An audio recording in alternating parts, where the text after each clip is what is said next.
Ton incrédulité n'empêchera pas le retour imminent de Yeshua HaMashiach de Nazareth.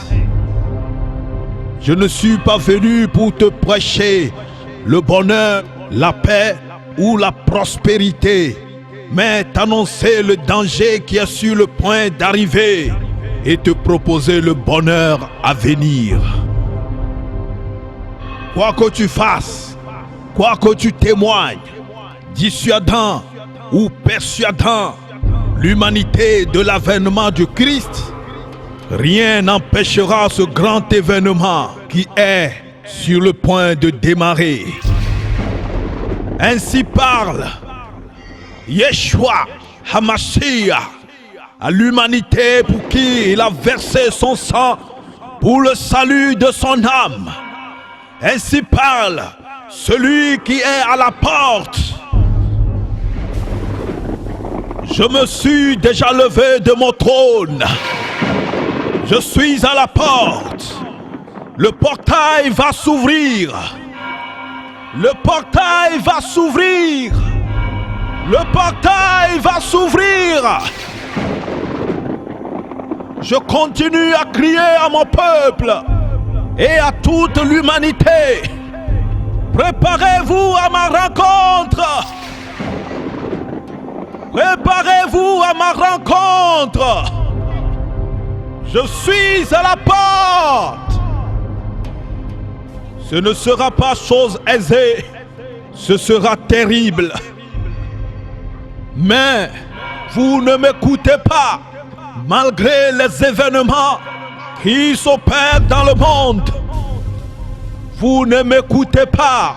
Malgré les crises, vous ne m'écoutez pas.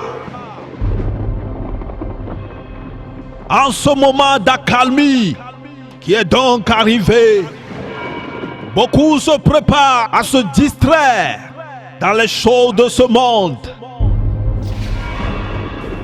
Écoute mon peuple, ce qui va arriver.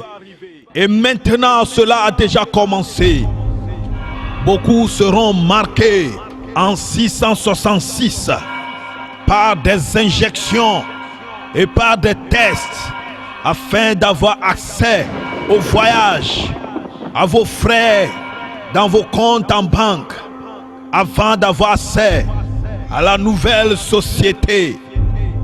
Mais après quelque temps, vous deviendrez des hommes sans état d'âme, des hommes dont l'intelligence est obscurcie et qui ne pourront plus se repentir de leurs péchés.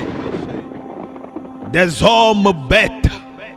Et c'est ce qui signifie la marque de la bête 666.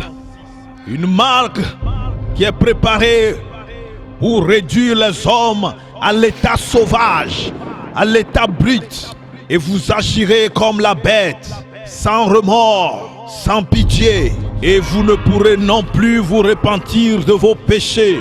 Et malheur à tous ceux qui recevront cette marque, car ils seront condamnés à tout jamais. Il n'y aura point la repentance dans leur bouche, et ils ne pourront plus jamais se repentir. C'est pour cela, cherchez donc à quitter ce monde. Cherchez à quitter en priant que je vienne. Que l'Esprit et l'épouse disent: viens Jésus. Telle doit être vos prières en ces derniers temps. En menant une vie de sanctification, une vie de dépouillement sans fin. Alors, que celui qui a de l'intelligence pour comprendre, comprenne le langage de Yeshua qui arrive. Shalom. C'est la voix de celui qui crie dans le désert, préparant le chemin du Seigneur. L'évangéliste Dosavat Mauto, de la mission Le Réveil de la fin des temps. Plus 228 91 68 07 46. Shalom.